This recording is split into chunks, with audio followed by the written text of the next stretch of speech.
Монгол Улсын их хурлын дарга Зандаа үгийн инхулд нэг удаа бид нар нинжа нэг дийлэх бэ хэмээн том жирмуутай хэлж байсан юмдаг.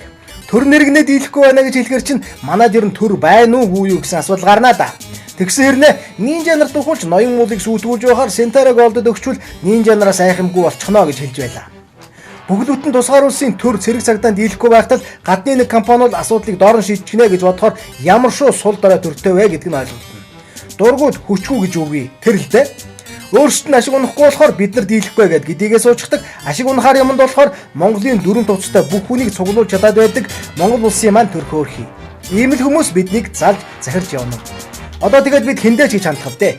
Гэхдээ нийгэм дуусахгүй бол болохгүй төр засаг минь.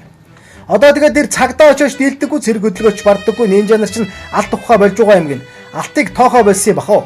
Ноён уулын ам салаа болгонд нь бурш хэрэгсүүр ухаж наймаалцдаг болсон гин. Алтнаас илүү ашигтай болсон гэж байна. Бурш хэрэгсүүр гэдэг чинь. Тэгэхээр өөдөөс Сентарагоо зохицуулчих штэ гэх юм байгаа үстэй. Гэхдээ төр засаг мань юм болохоор та нарт хандхаас өөр арга алга. Нинжа нараа зохицуулаач. Тэр бурш хэрэгсүүр бүр дэнтлээ. Ер нь тэр Сентарагоо компанитай мэдхгүй. Ёстой эвгүй компани.